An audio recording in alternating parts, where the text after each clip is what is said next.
We asked a question on Twitter. What do you guys have the most trouble with in your Soul Calibur game? In this guide, we're going to be addressing all of those questions and more. You're gonna learn about neutral. You're gonna learn about Oki. You're gonna learn about what actually small caliber means, which is crazy, right? We use it all the time, but we actually don't know what it means, right? You're gonna learn about all that and more in this guide. My name is Father Ramon. I am a 20-year veteran playing almost every single Soul Calibur competitively, multiple top 8s, couple major wins, and also a Soul Calibur Twitch streamer. Joining me today is... My name is Boom. I stream a lot on Twitch when thunderstorms don't kill my stream. I've been playing Soul Calibur for 2 years competitively for Calibur 6, and I've been playing fighting games since 2009. Multiple top 8s, help build communities, help build the Maryland community, help build Discord communities, help build character communities. So a little experience in this area. Noticing a lot of people are interested in like our approach and like what to start with, what to do. So we're here to answer those questions, kind of give you guys an idea of how you can actually start your own training regimen and get better at the game. So here we go.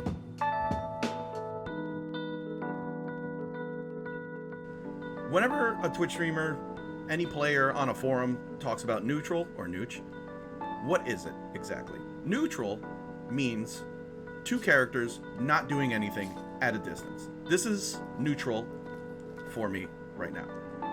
Neutral is primarily the area in which both characters can hit each other or can miss.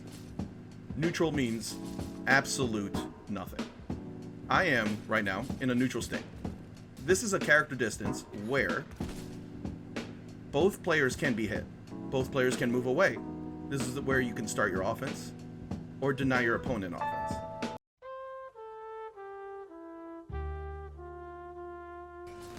Yeah, so obviously you saw us do a neutral example of like we're both in a state where none of us are completely at advantage. One of us is trying to get in and start our offense, we're trying to keep out and stuff like that. But one of the biggest things about that is, well, movement itself, right? You kind of have to understand that like how to move, when to move, what to do when you're moving. And it kind of depends on your character as far as like what you want to do in your overall objective. But at the end of the day, there are basic things you need to know about movement, right? So when it comes to movement, there's a few kinds. There is, you move forward, you hold forward, and you move forward. Crazy, right? You hold back, you hit back, and you move backwards, right? Crazy, right? Same thing with up, same thing with down, same thing with the diagonals. You can pick whatever diagonal you want, right? But there's a certain kind of way to do it, right? Movement in this game is not safe, right? Which means if you move and the opponent attacks you on a certain frame, or they hit you at a certain timing, you're going to get hit. You're going to get counter hit depending on what they hit you with, right? So you have to pick your choices of when to move properly. You have to be careful with it. You can't just move all nilly-willy. It's not Tekken where you can move and block at any time. If I sidestep and hit guard, there's a certain amount of time I have before I can able to guard again. So to give you a more visual example, I'm gonna actually 1K you, and then you can just AA me, right? So if I do that and I try to move, see how I wasn't able to guard immediately after when I did a sidestep? It's because move is unsafe. So you have to pick and choose when and how and where you want to move. I could also do that into a backstep, but that also might get hit too, which is also unsafe too, right? So I counter hit. I can move carefully, right? One thing you can do, and you can start talking about maybe movement techniques, is one thing that's really important to do is being able to move and hit guard immediately. So we talked about how sidestepping guard is unsafe, backstepping guard is unsafe. One of the safer things you can do is actually moving forward in guard. So if I 1K him again, try to do something, I'm able to move forward in guard and not get punished, right? Because it's safer than all the other moves, right? It's still kind of unsafe depending on who you're playing, what you're playing, and the kind of the advantage and disadvantage you have. But this is more of one of the safer ways to move in the game, right? It's just, we call it like 6G, and this is what we say. This is kind of how we describe, 6G. It's just moving forward and hitting G. You're trying to cover as much ground as possible while being as safe as possible. That's kind of like the biggest things when it comes to like moving in neutral. You can kind of combine some of these things with like forward G, and you can kind of like sidestep and backstep and stuff like that. You just kind of like want to be creative with it. You can kind of like, you can move into anything, right? So I can do a backstep in the forward step, I can do backstep in the sidestep, I can do a sidestep in the backstep, sidestep in the forward step. You can do literally whatever you want, right? And you kind of use these ways, you kind of use all these movement techniques to either get in or keep your opponent out, right? There are different movement, like advanced techniques, like, backdash canceling and like box stepping and stuff like that, but I'm pretty sure we'll get to that in a later video. Yep.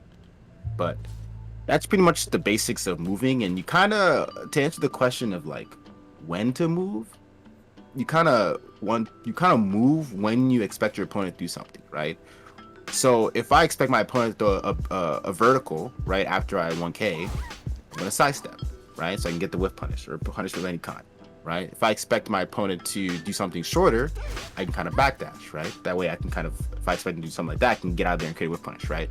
And movement's all about creating opportunities. That's really the goal.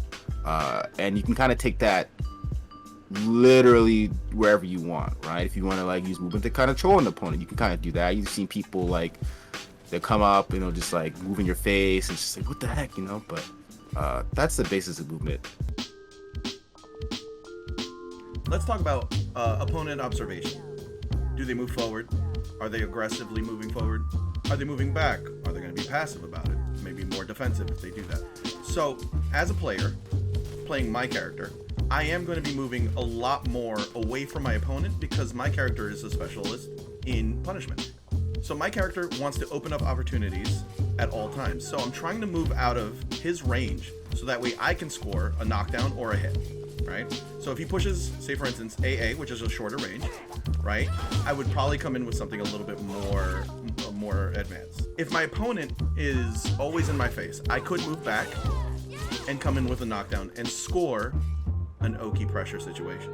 Yeah, there's different ways to move for different characters, and so for Yoshimitsu, a close range specialist, right? My goal with the character is to make my opponent do this. I want to be in my opponent's face while they're holding guard, right? So you're not going to see me do a lot of backdashing and stuff like that. You're going to see me doing a lot of moving forward and holding guard, so I can kind of get in and pressure my opponent, get a knockdown, and then start pressure. So my movement patterns are going to look different because my goal is different.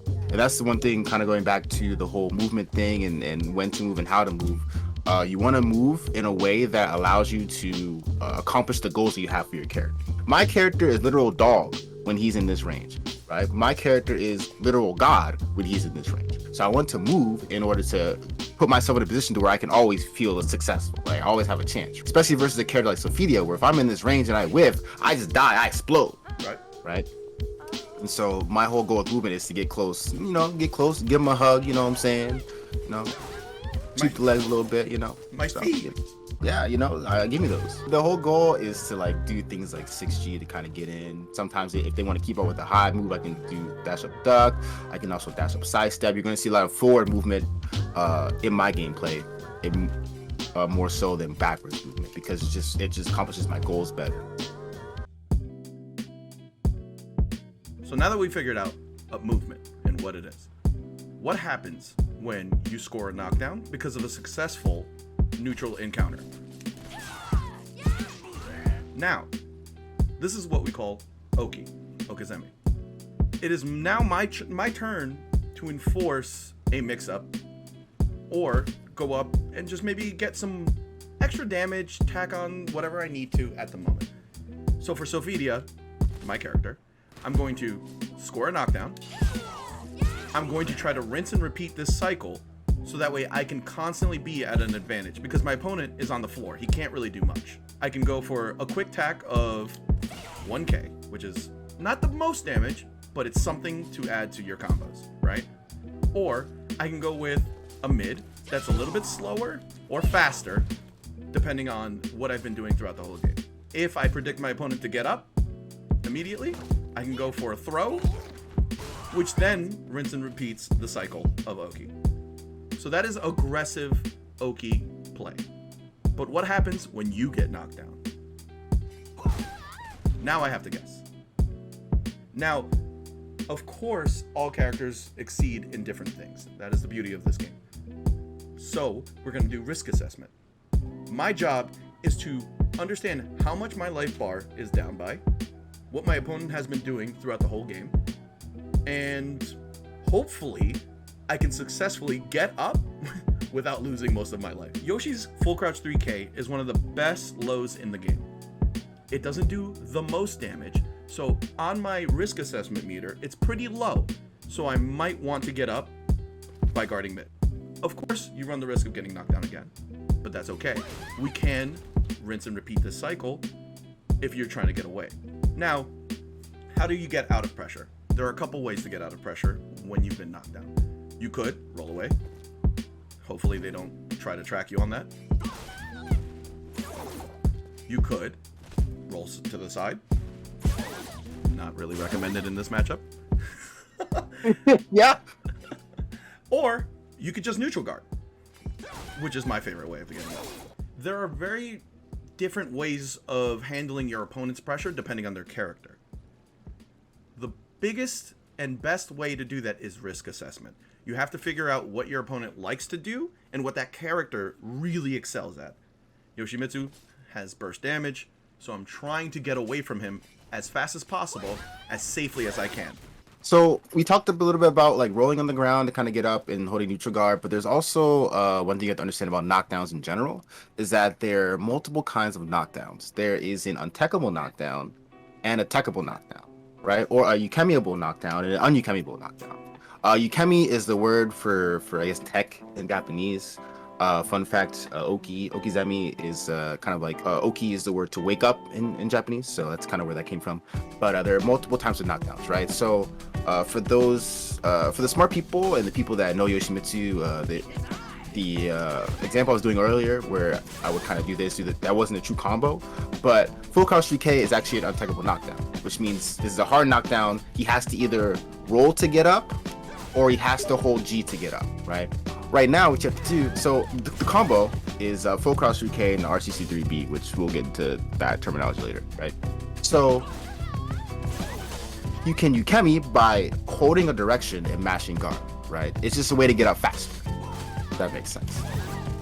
Which, in most cases, can be a good thing, right? Because you get up faster, you're able to guard, you don't have to worry about staying on the ground and stuff like that. Because, you know, if you stay on the ground, let's say he tries to roll, to get up, I can just loop this indefinitely, right? Until he like holds guard, right? But if he Ukemis, he can guard faster and I can't loop the situation. But I can't loop the situation over and over again. But this is where you have to start understanding like risk assessment, right? This is where risk assessment gets really, really important, right? So on certain knockdowns, you actually don't want to tech, right? Because all of a sudden, now there's things called tech traps. Pretty sure this is tech trap. Yeah. See? So now you keep Ukemiing, you die.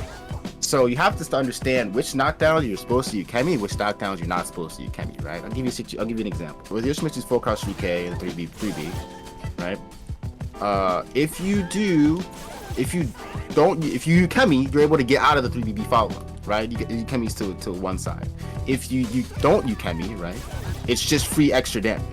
So you have to learn when to give your opponent the extra damage or when to actually Ukemi and just be like, all right, I'm out of here. Let's scrap, right? And all that comes with playing the game. You're not going to be able to like understand every single situation where you're supposed to tech. Even now, as a veteran, I still tech the dumb stuff all the time. No, I still take free damage all the time, you know? So it's not something that like you'll always have down perfect, but it's definitely something that you have to experiment with. And with a character like Yoshimitsu, you kind of want to tech.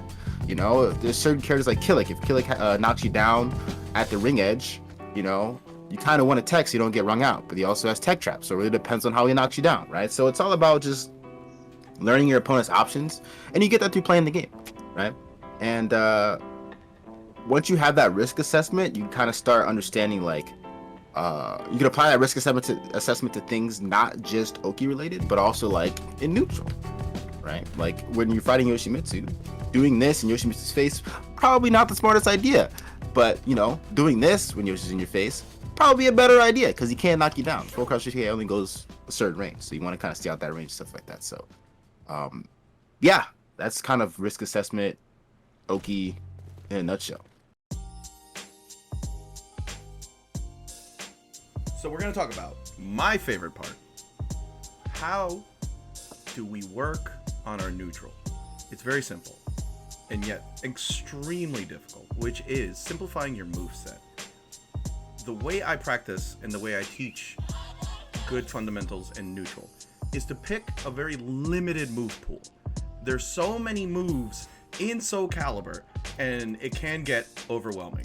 There's just absolute tons and tons of options all fit their own niche situations. But let's forget about that for now.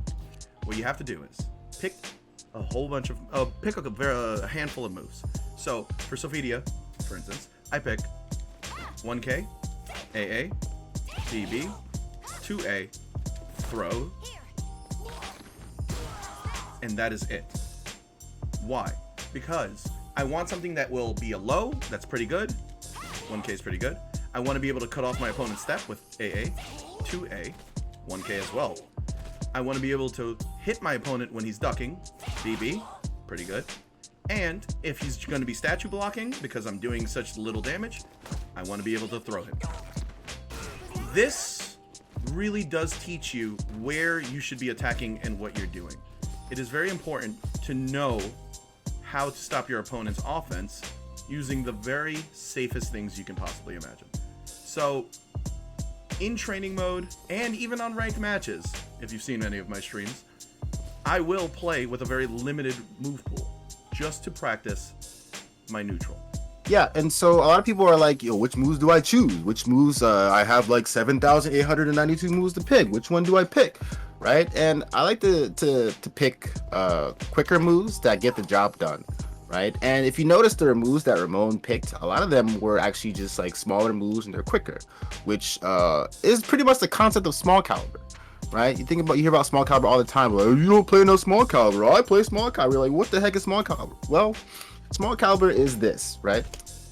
It's pretty much picking the small moves that kind of are able to cover every single situation and basing a game plan around that to observe your opponent and then assess a risk and take a risk, right? A lot of games, we'll be sitting there, we'll just like AA, we'll just 1K or 3A, stuff like that. And all of a sudden, you're like, oh, well, if I 1K, he BBs me, right? So now, if I do get that information, I can now just be like, oh, that's crazy. Like I 1K with a small poke and I able to like not condition him, but I was able to see what his tendencies were and observe him in order to make the big read, right? So it's like, we do that, like 1K, 3A. Oh, he sidestepped there. Cool. Great. So now if I 1K, I'm looking for the sidestep, right? Okay, he blocked that time. Cool, right? Okay, that time he got hit. Cool. So now he has to switch up his option, right? So what does he do now? Okay, he mashes that time. Okay, cool. Great. So you did a BB. So now I can do 1K again and get a back throw. I can basically do the BB and stuff like that. So small caliber is a way that you can use smaller moves to kind of understand what your opponent wants to do and kind of test your opponent out. Test their knowledge, right? 1K is 0 and hit. BB beat. Okay, that means I can do the 1K and I can mash now, right? Depending on, what my opponent does. But that's the purpose of small caliber, using small moves to actually assess your opponent and assess the risks you need to take in order to win the game. Right. You can definitely open up your opponent for bigger damage because of small caliber. It's very rare that people open up with big damage and keep that up. Usually you kind of get small calibered until you make a mistake and big damage comes through. Yeah, exactly. You don't see people going like, oh, hey, like, okay, so I like to think of it as a conversation, right? So when you have a conversation, you go like, hey, and they respond with like, what's up, man? And you kind of understand what's happening. And then all of a sudden, like, you find a mistake and you're just like, what's up? What's the meaning of life? You just like crack them open, right? You just get out by surprise, right? You don't go up to I don't think any of you go up to somebody and you're just like, yo, I'm the best there is. Like that's such a big risk, right? Like if you're at a job interview, right? You're having a conversation with an employer, you're not just like, you're not like, hire me, I'm the best there ever is, right? There's a couple questions you kind of like see what's up with the fit, like you see if you fit the company and stuff like that, right? So you gotta think of it like that, like kind of like small talk a little bit, and then you can start asking the big questions, right? Like that's how, like, when you see people that play each other all the time, like they'll do moves that like you're like, why does that work for him? It doesn't work for me. It's because they know each other, they have a conversation. Like I could be like, sup loser, to someone that I know, right? Because I understand what they're doing and what they want to do because I've had that risk assessment, right? I can't do that with the random in pools, right? Because I don't know what they do. They might just like punish me hard. They might just like delete my life if I do that, right? So it's all about just like understanding what the opponent wants to do and picking the best option for what you have observed. For example, I played against Zeph for years, absolute years, and we went to an NLBC monthly, and I came in knowing that he was going to do forward BB 66 BB. 66 BB from Zhanghua is very annoying to me, but I was going to be very conscious about it. And for the first time in, I kid you not, 3 years, he used 66BB hold. And it worked because of our long conversation throughout all of Soul Calibur. So when you see somebody do something that is kind of outlandish, just understand that there's a thought process behind it, and there's a reason why they use it, and it worked. Sometimes you're not going to get it to work because you haven't had that conversation yet. Also, I have another one for opening up situations, which is also another example, because Yoki was like I soul charged, Yoki did something, and then like I just kept moving in and out, and she did like a whiffed horizontal. I took out 75% of her life because of it. Look at this, into another little hit. Oh, is it a reset? Yep. No, yeah, it's a reset. But damn, that did so much damage. So we're gonna talk about ranges now. Ranges are very character specific. Everybody has different ones. I can hurt him from here. He doesn't have very many options to hurt me from that distance. Using your simplified moveset, what do? I stay at a range, and if he wants to walk in, I'm going to BB him to make sure I'm checking his movement on the way in. If you do it a whole bunch, if I do it enough and I see that he runs in and sidesteps instead, I'm going to try to clip him out of that as well, right? I can even 1K, maybe even rinse and recycle an Oki situation. So you have to pick your moves according to ranges, and you have to play in those ranges. It wouldn't make sense for my character against his character to stay in his face, because this into another move is not the best option when you have an I-10.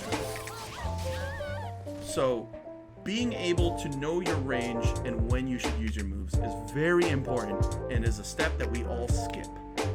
You do have small understanding of your character's range, but you're not used to playing at that range in a very tight space. You know, with the example, it's like, well, doesn't that mean the bigger characters with the longer range weapons, or does that mean they're better? Not necessarily, because there are other things in damage and stuff like that. But when it comes to, you know, his example of keeping out and stuff like that, you have to do that stuff to kind of you reverse that psychology and use that to get in as well, right? So a lot of times, I think I'm gonna pick on the Yoshi Mr. Discord because they make me mad sometimes. They're like, oh, I don't know how to get in with Yoshi, I just keep getting poked out, right? Well, getting in requires, like, you know, observation skills, right? If I'm just gonna like run up 6G all the time, he's gonna BB me, he's gonna like 1K me on my approach, he's gonna throw me because I'm literally asking to be thrown, right?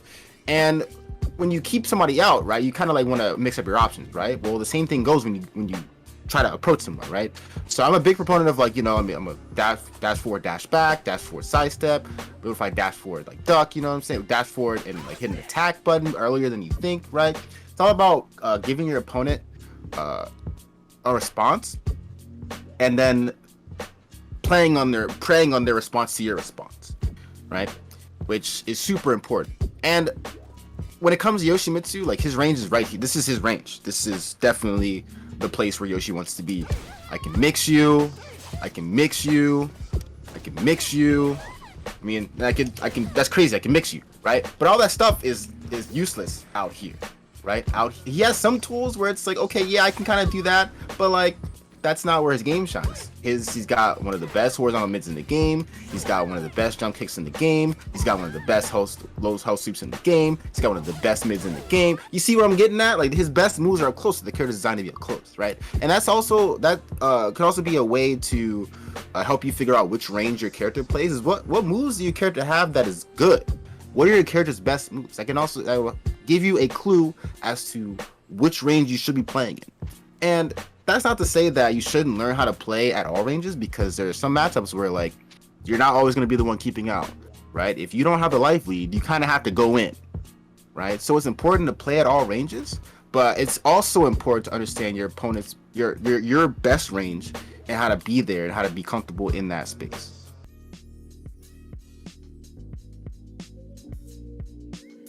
So how do we practice this?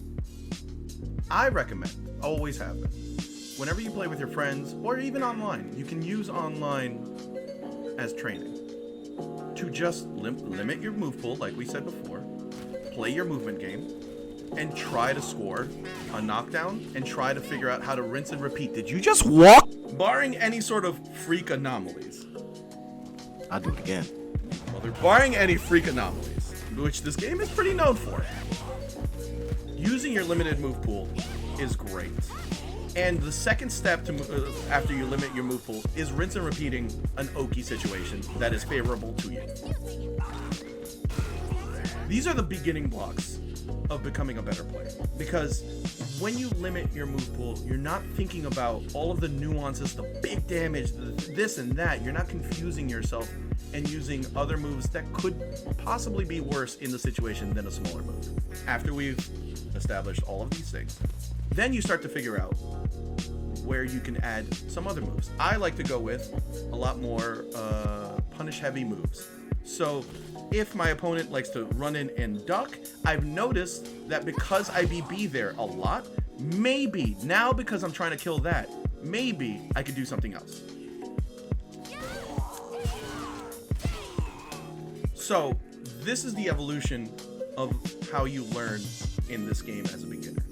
You're trying to substitute a lot of your pokes into bigger damage when you've realized exactly how your opponent wants to play his game. So when I talk about practice, when I talk about practice, I actually have the philosophy of don't try to win. And I think a lot of people are like, what do you mean? Like, winning's the way of life, right? Okay.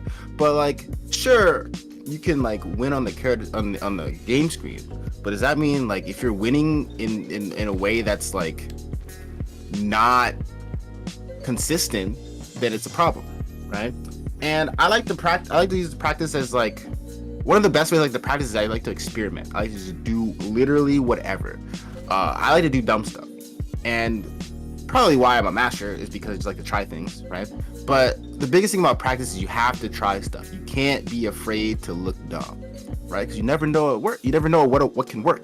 This game is so jank that like anything could happen, right? So when it comes to practicing, I have a game plan. You know, I have my tool set that I use, the things that I use, but you never know what move you could have in your arsenal that might work for a situation, and practice is the time to use it. Practice is not the time to win, right? Casuals are cool, but you can play to win in casuals, but if you're not using casuals or like online as a way to like learn, then you're using it wrong. And I think I'm a wholeheartedly a fan of that, right? A wholehearted believer in that, because how else you can't practice things in training mode against someone who's not going to respond to you. You can practice combos in training mode, but combos don't change, right? The moves you use to hit people change, because depending on what they do, if I fight somebody who sidesteps a lot, I can't use this move because it gets stepped, right? So I have to find something else that works, right? And that's what you're supposed to do in online. You're supposed to use things to discover things that could work, discover things that might be good, discover things that, you know, might help, because you can't have the same conversation with two different people, right? If I come to you and it's like trying to talk to an office worker about rocket science, right? Like, they're not going to have that fun having a conversation. You're going to have fun, but they're not going to understand what's happening, right? And it doesn't make sense to do that, right? If someone likes cars, talk to them about cars. You know, the cars might be small pokes, you know, AA, 3A, 1K, BB. That might be the conversation about cars, right? If you're talking to somebody about like rocket science, then you might have little like nuanced things where you just like, you know, stand there and all of a sudden you do like this big move and it hits, right? But you wouldn't know if you haven't like tried doing things in practice in like not training mode, but also in like ranked match or like casual match, right? And I'm not saying playing to win is bad. I'm just saying that sometimes people get too fixated on like, I gotta win, but the real win is expanding your tool set and expanding your mind and being woke. That's the real W. I love it. I pointed at my webcam, but I did that. So yeah, playing to win is basically the absence of practice, to be honest. Since I'm trying to only do the things that I know work, I'm not expanding my mind in how to approach different situations, putting myself in a deficit and trying to see how I can get out. lastly, in our introduction to a beginner's guide, I want to talk about one final thing I find a lot of people are messing up, and that is using your meter. Oh yeah. Your favorite topic, boom.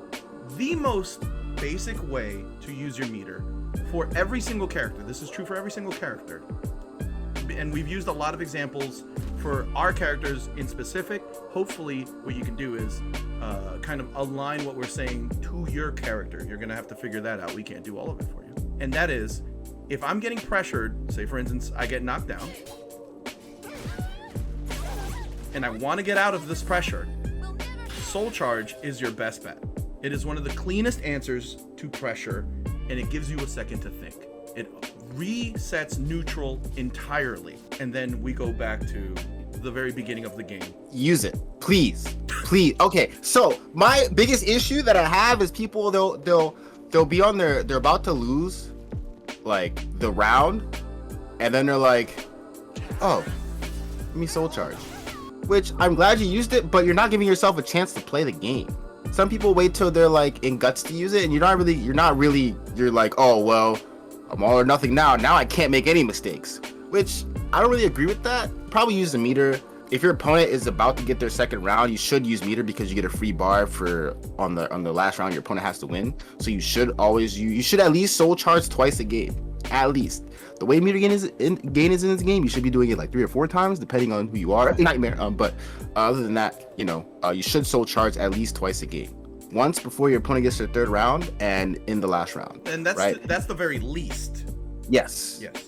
And I don't understand people don't use the meter, because why would you not want to be a powered up state of your character? Mm-hmm. Right? You're literally woke. What's wrong with being woke? You know what I'm saying? Like I can do so like with Yoshi. Oops, can you reset for me? With Yoshi, I can do like this combo, right? Which, okay, cool, that does that. And not Soul Charge. A little bit of flashy effects that was in Soul Charge, but don't worry about it.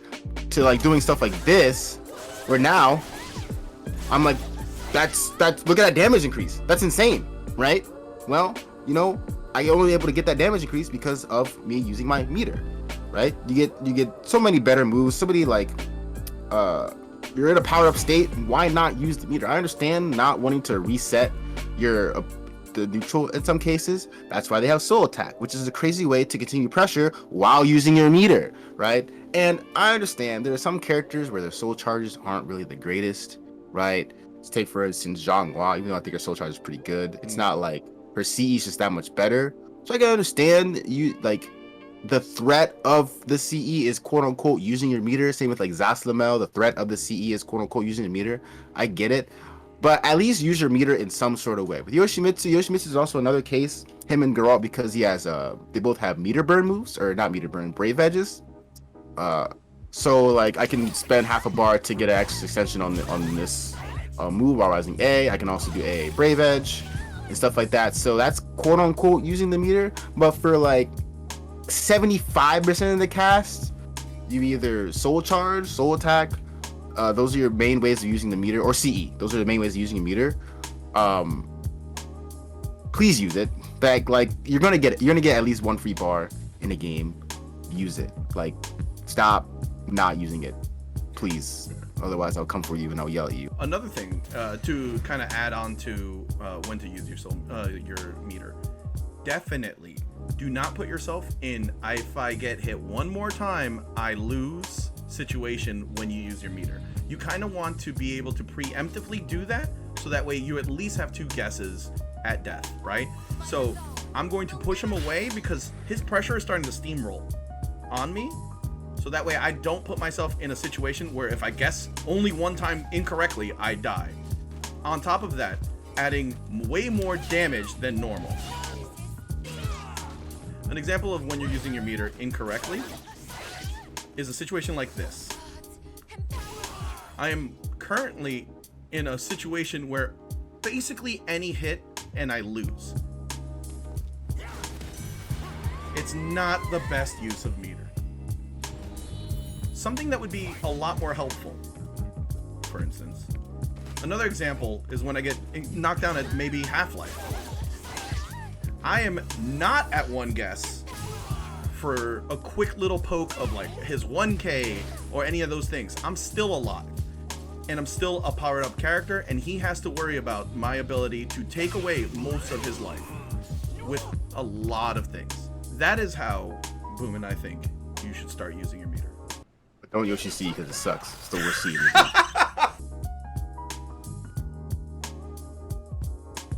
So what did we learn?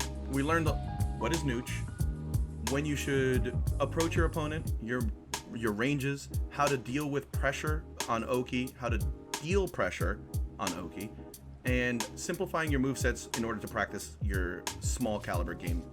The thing that we always talk about that nobody knows what the hell we're talking about. Hopefully we were able to expand on your gameplay a little bit more. If you have any questions, comment down below, because this is a YouTube video now. And Boom and I will be making an intermediate. We're going to be expanding on these ideas in a much more technical level. We just wanted to give you guys a base on which to start. We're gonna get you guys to your first top 8 or your second top 8 or maybe your major win. You never know. Just keep an eye out, and we got you. Just when you win, you gotta give us a cut. That's like the price you're watching this video. So you gotta keep that in mind. So yeah. Make sure you follow Ayo Boom on Twitch. Please follow me at Father Ramon on Twitch as well. We're gonna have our links up here. If you have any questions, please let us know in the comments down below. Yeah.